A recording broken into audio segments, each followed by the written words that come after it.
Hey everybody, Rocky Mountain Figures here. Today we're going to be doing a review on the brand new Transformers Studio Series Deluxe Class Dropkick figure. So, without further ado, let's get started. So first things first, we're going to be taking a look at the packaging and the accessories that come with the figure. Then we're going to be focusing on his vehicle form, taking a look at that, and showing some comparisons next to some other Transformers Studio Series figures. Then we are going to transform him into his robot mode, show off the details and articulation, then do some comparisons with some other robot mode Transformers Studio Series figures. Then we are going to head to the conclusion and the verdict of the video. So yeah, let's get started with the packaging. So here's the packaging for the figure. So really got some nice artwork for Dropkick right there from the Bumblebee movie. Hopefully that is all focusing. You got the name Dropkick number 46 in the Studio Series line. Of course, this was from the Bumblebee movie Transformers logo. On the top you got the Bumblebee movie logo and an open window right here. That way when the light hits from the store, you can easily, see it. And then on the side, it's got a weird, I don't know why most of the Decepticon Studio Series figures have this, but they all have the Autobot logo and another promo image of Dropkick right there. And then in the back right here, you got Dropkick, got a little bit of a bio on the top right there in case you want to pause and read that. It's not the best bio in the world, so, and then you got the car mode and the robot mode showing off both modes of the figure. Then you got the rest of the figures in the wave. Of course, we've already reviewed the High Tower figure. And on the other side, it's another Big 46 Studio Series, another promo image of Dropkick. At the bottom, right here, you got the EPC in case you need it. And that's it. Another thing I want to show off with the box is the background piece. So let me get that out real quick. So of course, what I like most about these Studio Series figures is these background pieces that they store into the box. When you open the figure up, take the plastic out, and then you got this right behind everything. So of course you got the little stand right here, and you got the flaps. You can open them up. You can do some pretty cool photography shots on here as well. Of course you can put the figure on there with ease. That looks very nice. The background is based off when Dropkick and Shatter crash landed onto Earth in, what was it, Texas? I believe it was Texas. So yeah, and then for our last accessory, he comes with his blaster. Kind of wish this was a little bit more detailed than it is. It's just painted. It's plain black. Sorry, it's plain black paint right here, but it's got some nice molded detail. Hopefully that is coming off the camera well. You see it. I'll show it off how you can fit this on to the figure itself. But now, speaking of, let's check out the vehicle form. So checking out the vehicle mode for the figure, and it is really nice. I really do like it. Just a little note, I don't have the Shatter figure, or my brother doesn't have it. And another thing as well, my brother's not going to do a review. He's actually a bit busy right now. So yeah, but I'll be stepping in and doing the review. This is a Dropkick figure, and one thing that really stood out to me for the figure was the blue. The blue color is just really good. It's got this nice shiny, shimmery look to it. If you can't really see it, I'm not sure if you can, but it looks really nice. And of course, the black. Black is my favorite color. Fun fact, just because black matches with everything, and especially in this figure, it matches really well. The contrast between the blue and the black are really well done. You got the front of the car. Of course, this looks like it did come straight from the movie, but of course, everything's not perfect, as you have the underside of the figure. So here's the underside of the figure. Of course, you can kind of see what's going to happen. You got the head right here, just kind of sticking out, and you got the feet right here. You got the arms right on the sides, so you can kind of see how everything is going to go. I'm not going to fully do a transformation segment. I'm just going to do a hyperlapse transformation segment, something new, something different for the review. So again, this is the car. I really like it. It's a really good rendition of the vehicle form from the Bumblebee movie. And of course, I don't have the helicopter figure, as that figure is absolute trash.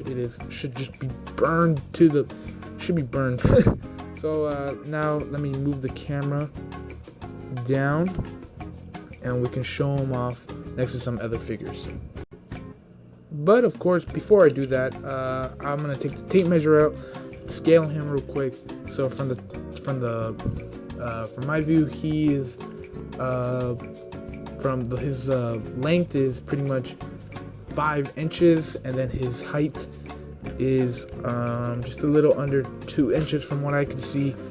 And then right here, he is again under 2 inches. So again, the Deluxe class in the Studio Series line are pretty much the smallest class.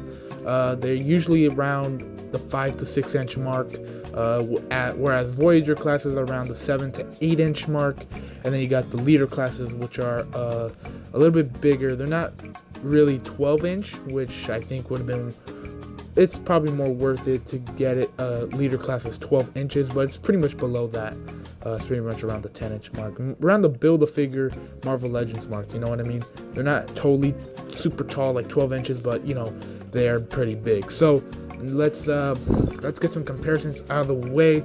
So first out, we're gonna bring in his Wavemate Hightower. I always get the name confused right here. So yeah.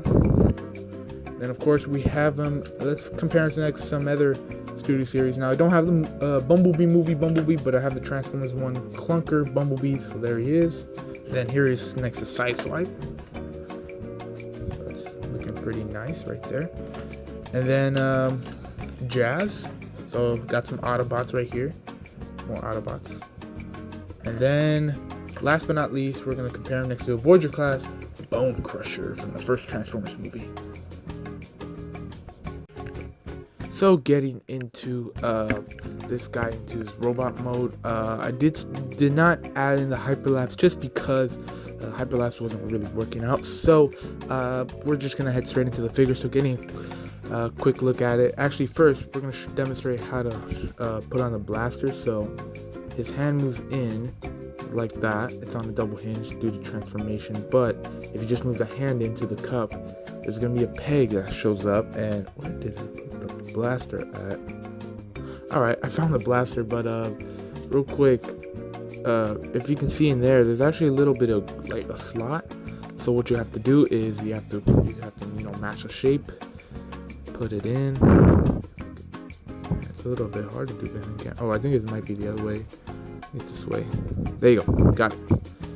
Then you get the oh, nope, popped it out. Oh my goodness.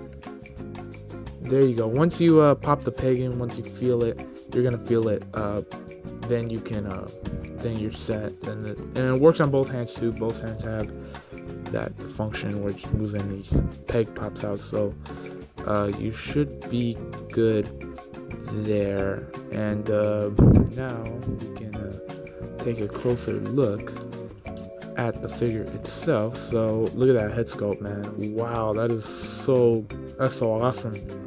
Really like it. All the integral details, torso, the legs right there, the hands. Of course, we already kind of took a look at the arms. Everything looks great on the figure, I have to admit. The back, even molded detail on the back of the doors. I didn't notice that before. Wow. So then you got the back of the legs right there. The backpack, it's okay. It's a little big, you know. Not the, well, I mean, it's better than most Transformers Studio Series Deluxe class. But I think the thing I don't like is all the gappage in there. Ooh, all the gaps. Not looking too well. Of course, you got the wheels on top. Everything's pretty accurate to the actual Bumblebee movie. So now we take a look at that. Let's get into articulation. So his head is on a ball joint. You can move up a little bit, move down, side to side. Not much head pivot, not much head tilting, but real quick, this due to transformation can shift up and down, so that could help you with your range of motion on your up and down. Not too much though. The arms can move it that much. Can move a little bit like that. Do a full 360. The car doors do move out of the way, and they're on hinges as well. You have single jointed elbows, and those can swivel as well. And of course, like I said, the hands can move in and out, not up and down though. Then nothing in this section, but going into legs, his legs can, wow, it's Speaking of Dropkick, his legs can move up pretty much all the way. Can move back quite a lot. He's got a thigh cut in there, single jointed knees, and these are on a double hinge transformation, so he can move his leg or foot rather all the way up and can move all the way back, shifting forward, but no ankle pivot. So yeah, that is the details and articulation on Dropkick. So let me just put him in a position, put him in a standing up position, and we'll get ready to take a look at his size comparisons and his height.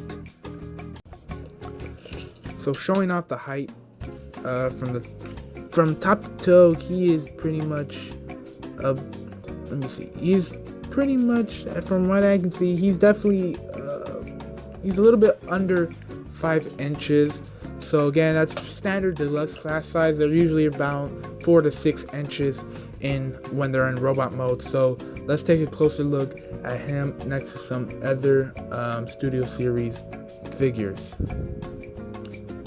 So here's Dropkick next to his Wave-made Hightower. Then here he is next to his Bumblebee movie companion, the Bumblebee movie Optimus Prime. Then here's Dropkick next to his leader, the Decepticon Voyager class Target exclusive Megatron figure right here. Then last but certainly not least, here he is next to the movie Ironhide figure. So now let's head to the conclusion of the video. Real quick, let me give my quick thoughts on the figure. This figure is really nice. The coloring and the paint on this figure and the details are extremely impressive. Love this Studio Series line. They, Hasbro really knocks it out of the park when it comes to the detail and the paint work. Yeah, man, this Dropkick figure I really like a lot. The articulation is pretty solid for a deluxe class. Now, some problems I have with it are the transformation. A lot of times with these Studio Series, I know they want to get everything right, but the transformation is a little difficult to do. Like I said, I had a little difficult time transforming this guy during the video.